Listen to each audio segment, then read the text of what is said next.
Shalom, bien-aimés dans le Seigneur. J'espère que vous allez bien par la grâce de Dieu.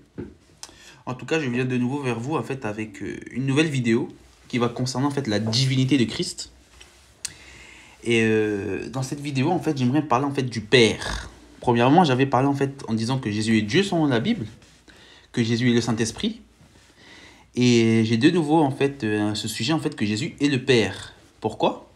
Parce que je comprends par là que dans cette doctrine qui est diabolico-satanique, qui est la Trinité, beaucoup pensent que Christ n'est que le Fils, que Christ est un être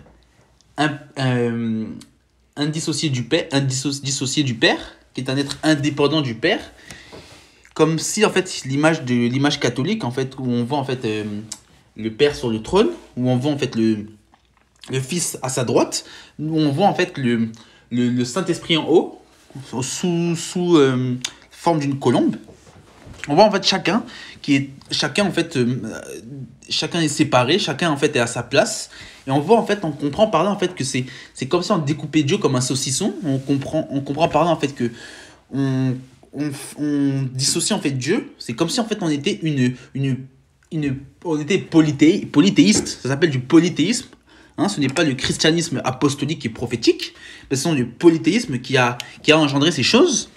Et c'est pour ça que je veux faire cette vidéo. Je fais cette série de vidéos concernant la divinité de Christ pour remettre les choses dans leur contexte, pour ne pas dépasser les bornes, mais pour pouvoir comment on appelle ça, pour pouvoir remettre en place les bornes déplacées. Donc récemment, j'ai fait une vidéo concernant le fondement des apôtres et des prophètes. Et j'ai compris que nous devons nous être placés, c'est-à-dire nous devons être édifiés selon ce fondement-là, et non selon un autre fondement. Donc c'est pourquoi, bien aimé, je tiens à faire cette vidéo pour remettre les enseignements tels que les apôtres et les prophètes nous ont donné et nous ont enseigné et nous ont laissé. C'est pas des pères de l'église, ce n'est pas des théologiens, des pasteurs venus en ce siècle présent qui va contredire ce que la Bible dit. Donc bientôt nous ferons une vidéo concernant l'origine de la Trinité. Nous ferons une vidéo concernant le rôle du Fils, Jésus en tant que Fils. Nous ferons une vidéo concernant chaque part d'ombre, c'est-à-dire pourquoi le Christ, il est dit dans 1 Corinthiens 15 que Christ devait remettre le royaume à son Père. Qu'est-ce que signifie Christ à la droite du Père? Pourquoi Christ dira si on blasphème contre le Saint-Esprit, ça sera un péché impardonnable, alors que si on insulte le Fils, il sera pardonné, le Fils de l'homme, il sera pardonné. Nous parlerons également de ce qu'est le Fils de l'homme. Nous parlons également, je vous cite certains sujets que j'aurai prochainement, dans les mois, dans les semaines à venir. Seul Dieu sait. On verra chaque part d'ombre par rapport à l'être qui est Christ. Pourquoi Christ n'est pas une personne, etc. Donc nous allons continuer dans la lancée. Nous allons continuer dans la divinité. Donc j'ai dit pourquoi Christ est le Père. Lorsque nous prenons, j'aime bien prendre ce passage. On va aller droit au but. Nous prenons Jean, on va voir dans Jean chapitre 14, nous allons prendre l'écriture pour avoir une meilleure compréhension de la nuit. Jean chapitre 14, à partir du verset 7. Remarquez ceci. Jésus va dire, à partir du verset 5, Thomas va poser une question à Yeshua en disant, Seigneur, nous ne savons où tu vas, comment pouvons-nous venir en savoir le chemin? Jésus lui dit, je suis le chemin, la vérité et la vie, et nul ne vient au Père que par moi. Il dit, nul ne vient au Père que par moi. Donc, en passant par Christ, nous allons au Père. C'est pourquoi il est dit dans 1 Timothée chapitre 2, à partir du verset 5, qu'il y a un seul Dieu et un seul médiateur entre Dieu et les hommes, Christ homme. Christ homme. Et c'est pourquoi ici il dira, nul ne vient au Père que par moi. Parce que Christ homme, c'est l'intermédiaire entre le Père et nous. Christ homme, bien-aimé. Christ dans la chair. Bien-aimé, vraiment, la parole est succulente. Et regardez à partir du verset 7. Il dit, si vous me connaissiez, vous connaîtriez aussi mon Père. Dès maintenant, vous le connaissez et vous l'avez vu. Amen. Il dit quoi? Il dit, si vous me connaissiez en parlant de Christ, vous connaissiez aussi mon Père. Dès maintenant, vous l'avez vu. Amen. Or, nous voyons que dans les Écritures, quand nous lisons Exode 36, Dieu dira à Moïse, en fait, si un homme voit ma gloire, il ne peut tenir. C'est-à-dire que l'homme qui voit la gloire de Dieu meurt. Or, nous comprenons ici que, Moïse va dire, en fait, Seigneur, montre-moi ta gloire. Et Dieu va lui montrer son dos. Et ici, Christ va dire à ses disciples que ceux qui le connaissent aussi le Père, et ceux qui, et dès maintenant, ils l'ont connu. Donc, en connaissant Christ, on a connu le Père, et en voyant Christ, nous avons vu le Père. Et Philippe va faire une remarque intéressante, il dira, Philippe lui dit, Seigneur, montre-nous le Père. Et cela nous suffit. Parce qu'il voulait voir le Père. Comme David voulait voir le Père, Philippe veut voir également le Père. Et le Seigneur va lui dire quoi? Au verset 9, Jésus lui dit, il y a si longtemps que... C'est Moïse, qui a vu le Père, pas David. Je me suis trompé. Il a dit, au verset 9, Jésus lui dit, il y a si longtemps que je suis avec vous, et tu ne m'as pas connu, Philippe? Celui qui m'a vu, a vu le Père. Quand dis-tu, montre-nous le Père. Ah! Donc, beaucoup pensent que ceci c'est symbolique, parce que on disait que l'Esprit du Père était en Christ. Amen, l'Esprit du Père était en Christ, mais on voyait en fait, au travers de Christ, on voyait le Père, parce que Christ en fait était la manifestation du Père dans la chair. Donc c'est pour ça qu'en fait on disait que Christ était le Père, et le Père, mais dans la chair. C'est-à-dire que comme le tabernacle, comme le temple, en fait il y avait l'Esprit de l'Éternel qui rentrait au-dedans. On ne disait pas que c'était le Père, parce que Dieu n'habite pas dans un temple fait de main d'homme. Mais on comprend par là quoi? Que en fait Christ était le Père incarné. Le Père dans la chair humaine.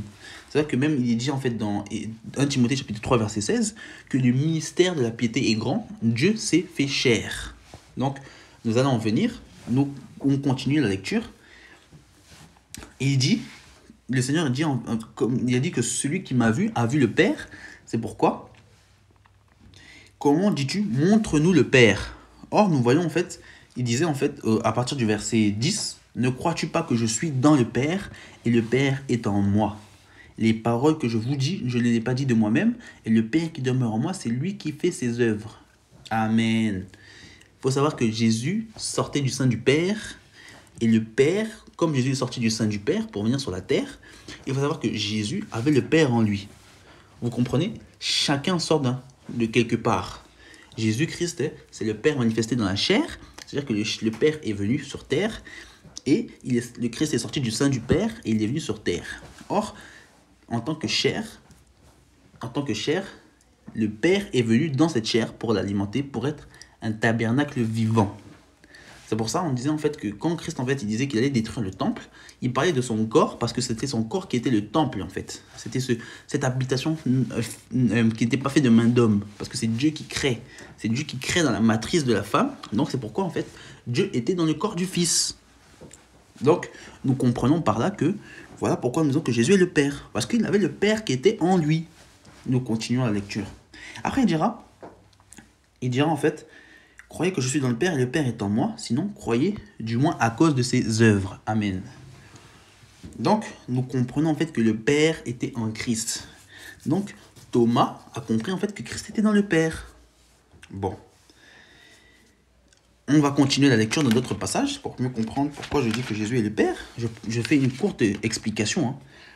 Parce que si nous devons en fait faire beaucoup de choses, nous allons rester pendant une éternité, mais vraiment faut aller à l'essentiel. Nous comprenons que ici, Jésus encore réaffirme sa divinité quand nous lisons Jean chapitre 10. Donc, on va voir que Jésus en fait va parler pendant la fête des dédicaces, donc c'est pendant la fête de Hanouka, c'est-à-dire que la fête lorsque les Maccabées ont restauré le temple, c'est ça qu'ils ont fait le chandelier à 7 branches, à 9 branches pardon, Hein, c'était pendant en fait l'époque hasmonéenne, hein, l'époque en fait où il y a eu les révoltes contre Antiochus, hein, à cause de ce qu'il a fait en fait dans le temple. Il avait en fait sacrifié un porc, donc pour la meilleure compréhension. Bon. Et en fait, on comprend par là en fait que Christ observait cette fête. Et à un moment en fait, il va affirmer sa divinité. Et il dira en fait qu'il donne la vie éternelle. Il dira en fait que c'est Dieu qui donne en fait à Christ les personnes. C'est ça qu'il dira à partir du verset 30. Mon Père qui me les a donnés est plus grand que tous, et personne ne peut les ravir de la main de mon Père. En parlant de ses brebis. Parce qu'il dira que au verset plus haut, mes brebis entendent ma voix. Ah, parce que c'est lui le bon berger.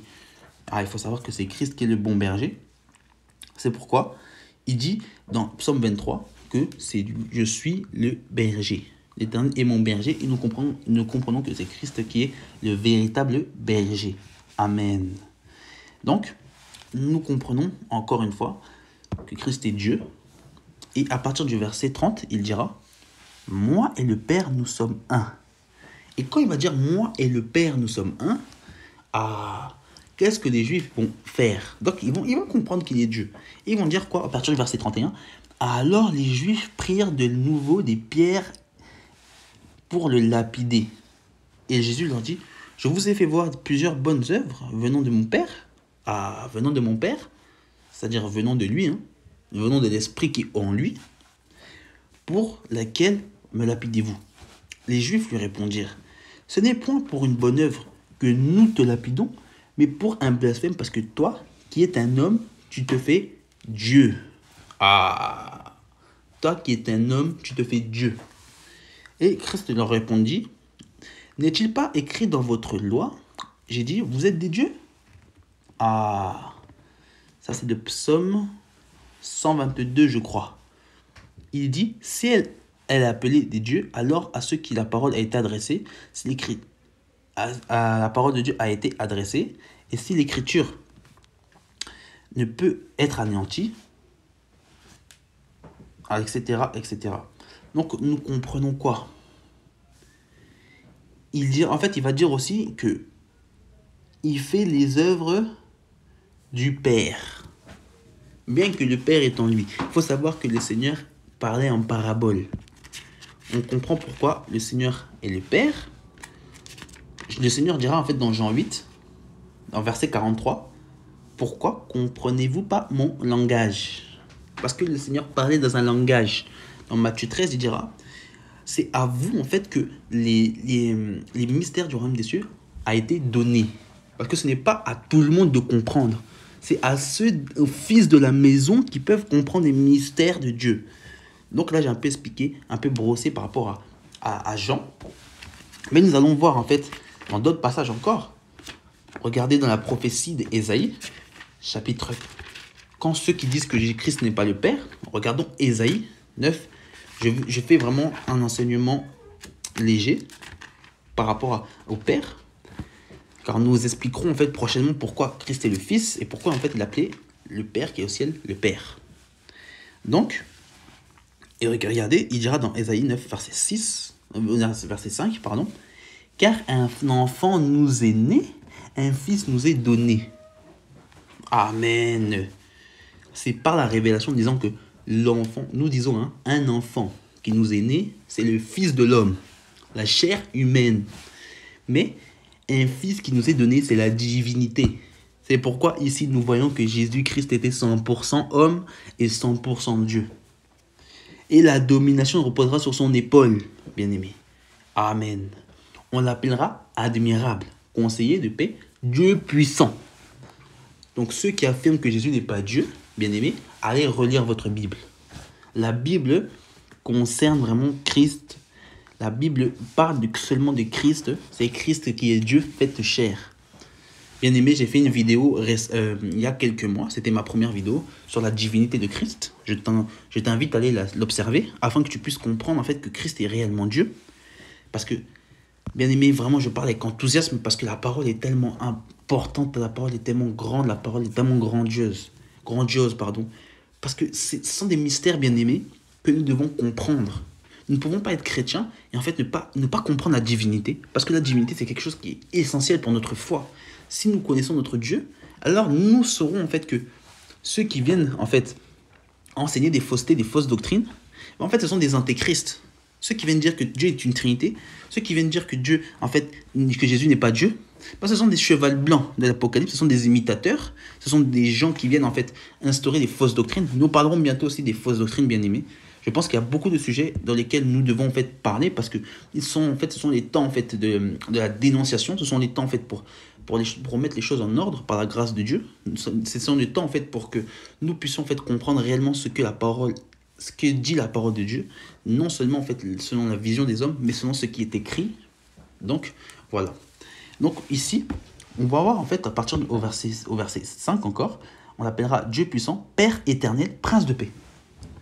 Amen. Dans ce passage en fait, on comprend que le Christ en fait à la fois Père et à la fois Fils.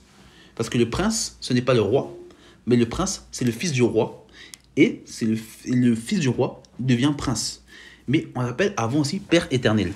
Donc nous comprenons par là en fait encore une fois que Christ est appelé le Père éternel. C'est-à-dire que c'est pas le Père dans un moment précis, c'est-à-dire que c'est pas le Père en fait temporairement, ce n'est pas le Père en fait à un moment donné, ce n'est pas le Père en fait ce n'est pas en fait comment expliquer ça, ce n'est pas le Père, c'est pas éphémère, le rôle de Père que Christ aura, ce n'est pas un rôle éphémère, mais ce sera un rôle éternel. Donc le mot éternel ici, c'est-à-dire que ça n'a ni commencement ni fin de vie. Ça n'a ni début ni fin. C'est pour ça que Christ en fait dira dans Apocalypse 1 verset 8, je suis le premier et le dernier, l'alpha et l'oméga, etc., etc. Donc on comprend par là que le Seigneur est le Père éternel. C'est lui qui n'a ni commencement ni fin de vie.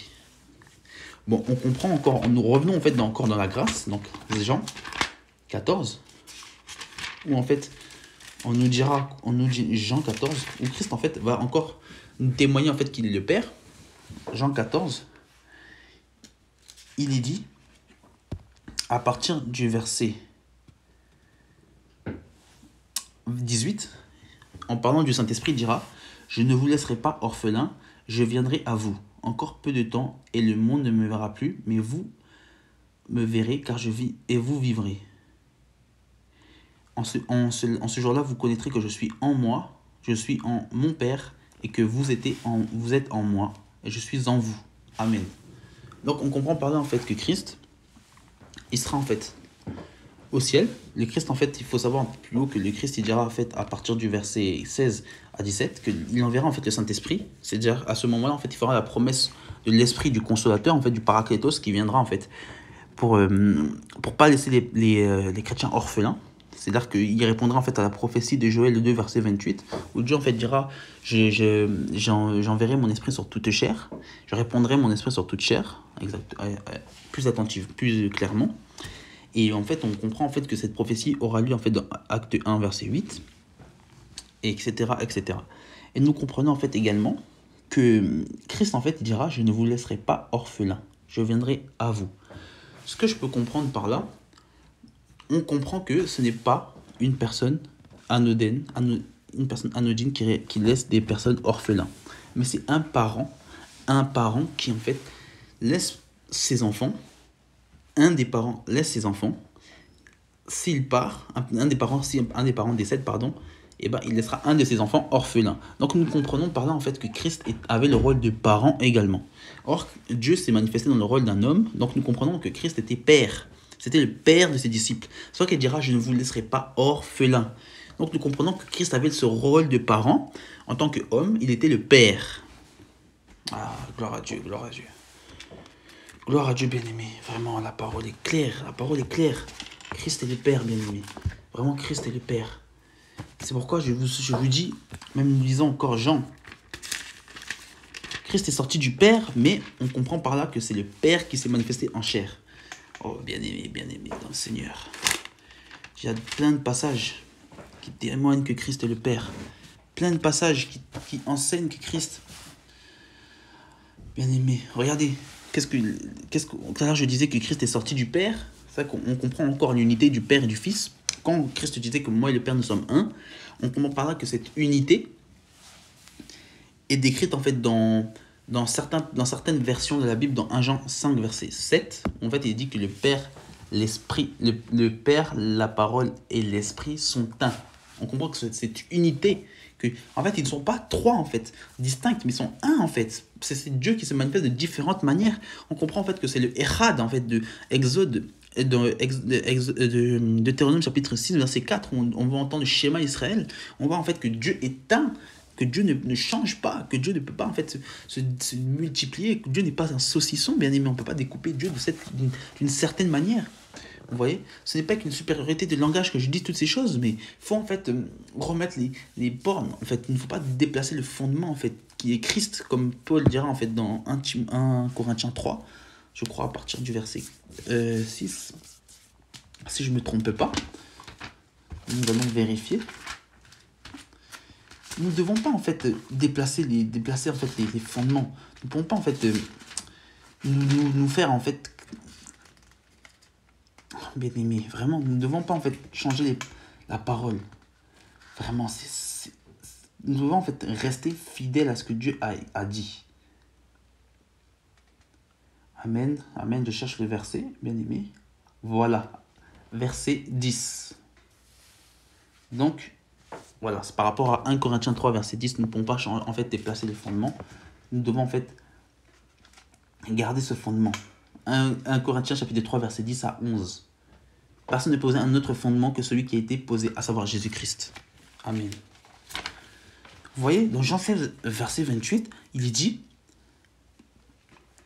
excusez-moi, que Christ est sorti du Père. Or, nous comprenons en fait que Christ et le Père sont un, bien aimés. Nous comprenons à plusieurs reprises que le Père et le Christ sont un. Christ est sorti du Père. Christ est dans le Père. Christ retourne au Père. Regardez 16, verset 28, il dit « Je suis sorti du Père et je suis venu de le monde et maintenant je quitte le monde et je vais au Père. » Or, nous comprenons que Christ monte pour aller au Père. Et c'est pourquoi, en fait, lorsque nous lisons l'Apocalypse, nous comprenons quoi? Nous comprenons en fait que il y a un trône au ciel. Bon, ça sera le sujet d'une prochaine vidéo par rapport à la droite de Dieu. Mais je vais prendre juste un passage pour qu'on puisse comprendre.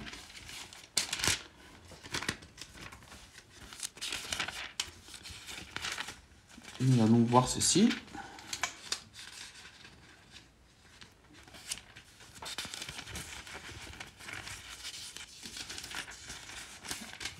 Nous allons voir en fait Christ et le Père. Regardez, Apocalypse nous dit quoi? Apocalypse nous dit, Apocalypse chapitre 22, il n'y aura plus d'anathème, le trône de Dieu et de l'agneau sera, et non seront, dans la ville, et ses serviteurs le serviront et verront sa face. Amen, bien-aimé.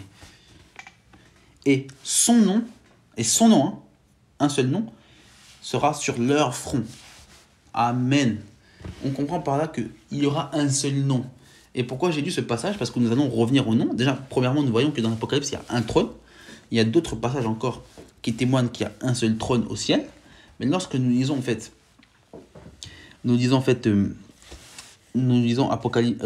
par rapport au nom, on comprend par là quoi? On comprend que lorsque nous prenons en fait par rapport au baptême, parce qu'il y a un nom précis dans lequel les chrétiens doivent être baptisés, nous allons en fait dans Matthieu chapitre 20, à partir du verset 19, pour avoir une bonne compréhension. C'est pour ça que j'ai pris ce passage pour expliquer le nom. Ils ont dit que leur nom sera sur leur front. Ce n'est pas leur nom au pluriel, mais un nom au singulier. Et on voit que ce n'est pas leur nom au pluriel, ils seront sur leur front, mais leur nom sera sur leur front. Amen. On comprend par là que nous prenons Matthieu chapitre 28. Il faut être dans la précision, bien aimé, dans les Écritures. Matthieu chapitre 28, à partir du verset 19.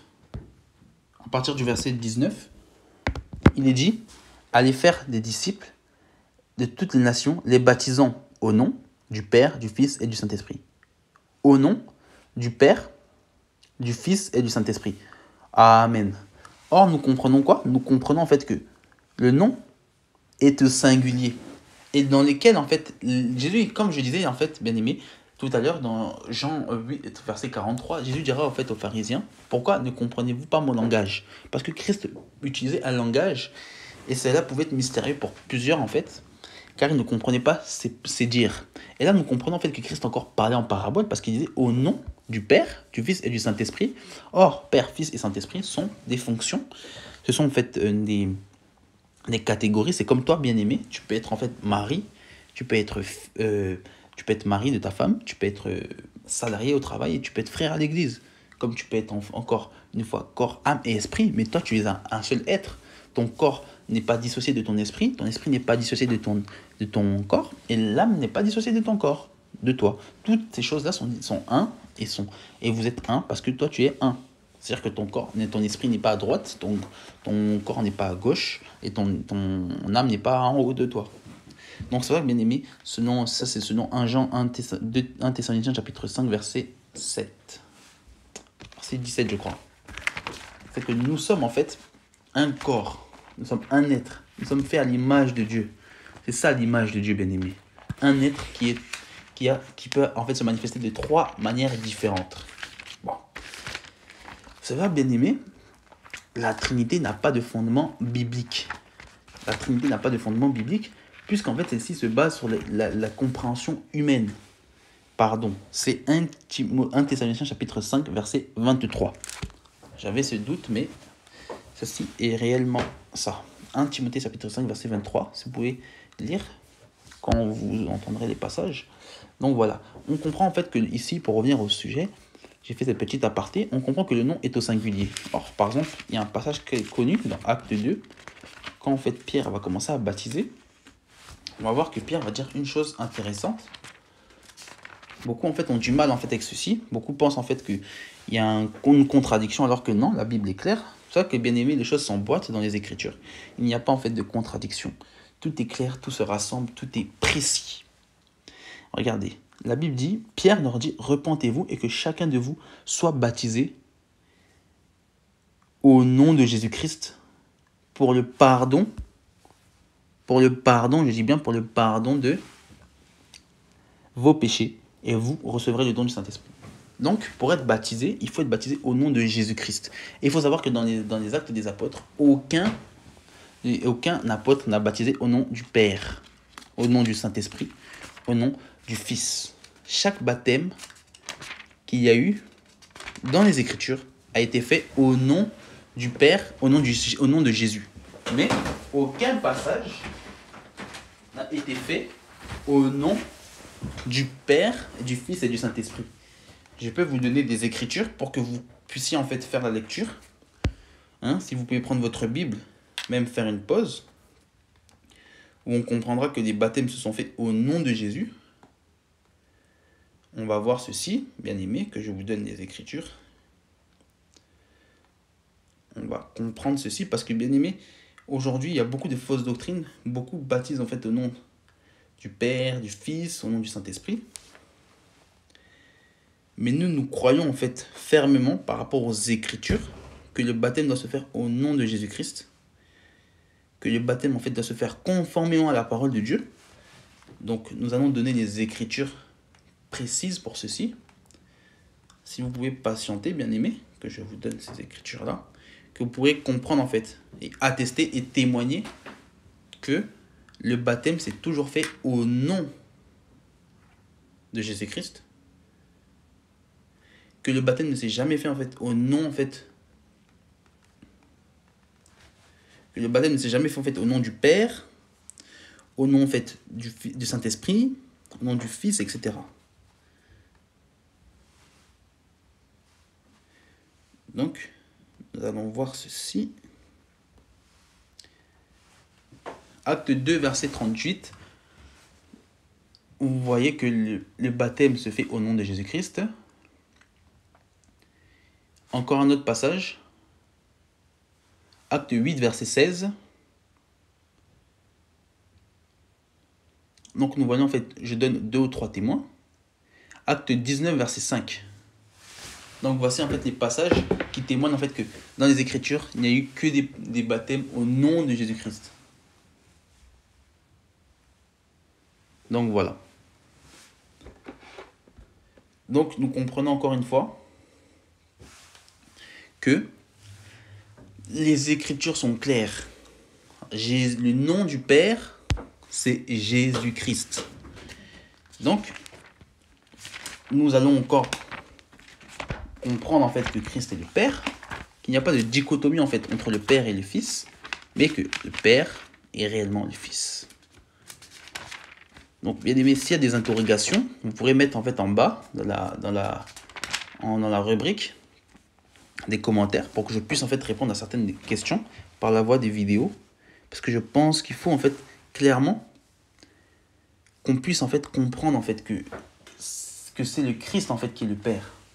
Il n'y a pas de distinction. Amen. Donc bien aimé, j'espère avoir été clair en fait par rapport à Christ qui est le Père. J'espère en fait avoir été clair. Si en fait il y a des interrogations, je peux encore continuer. Vous pourrez me répondre par rapport à ça. Donc par exemple, lorsque nous lisons en fait Daniel 7, on voit que Daniel va avoir en fait une vision. Pour avoir un dernier passage, Daniel en fait va avoir une vision du Père. C'est-à-dire que Daniel va avoir une vision du Père dans le trône. Et dira, je regardais et l'on plaçait en fait des trônes, et l'ancien des jours, à partir du verset 9, Daniel 7 à partir du verset 9, dira, je regardais pendant que l'on plaçait des trônes, et l'ancien des jours s'assit, son vêtement était blanc comme la neige, et les cheveux de sa tête étaient comme de la laine pure, et son trône était comme des flammes de feu, et les roues comme un feu ardent. Et disait, un fleuve de feu coulait et sortait de devant lui. 1000 milliers le servaient et 10 000 millions se tenaient en sa présence. Les justes s'assirent et les livres furent ouverts. Nous comprenons en fait que Christ est lui qui devra juger le monde. C'est Christ en fait qui doit en fait juger, parce que nous voyons en fait dans les Écritures qu'il y aura le tribunal de Christ. Nous comprenons en fait que Christ jugera les nations avec une verge de fer. Nous allons prendre les Écritures.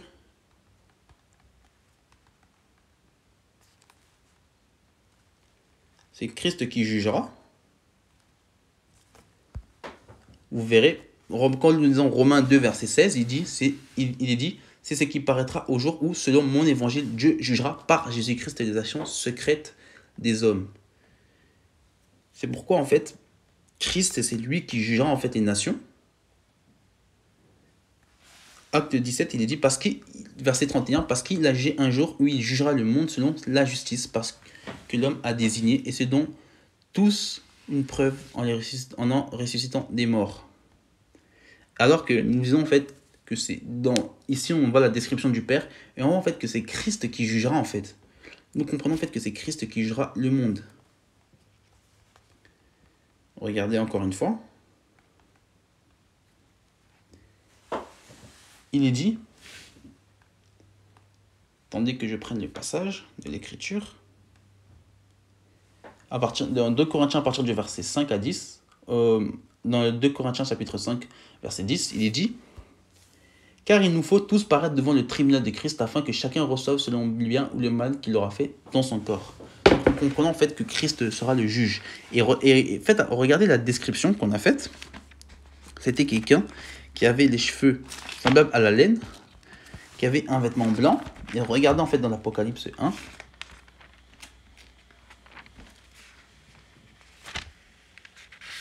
Lorsque nous lisons l'Apocalypse, regardez la description en fait que Jean va faire de Christ. Il dira, sa tête et ses cheveux étaient blancs comme de la laine blanche, comme de la neige, et ses yeux comme une flamme de feu. Or, la flamme de feu était comme le trône. Et ses pieds étaient semblables à de l'airain ardent, comme s'il avait embrasé une fournaise, et sa voix était comme des bruits de grandes eaux. Amen. C'est pour ça que je dis qu'en fait, Christ est l'image du Père. Christ, en fait, est le Père qui s'est manifesté en chair. Bien aimé. Donc, sur ces mots, je m'arrête. J'espère qu'avoir été clair dans l'enseignement. Que Dieu vous bénisse et que Dieu vous garde. Shalom.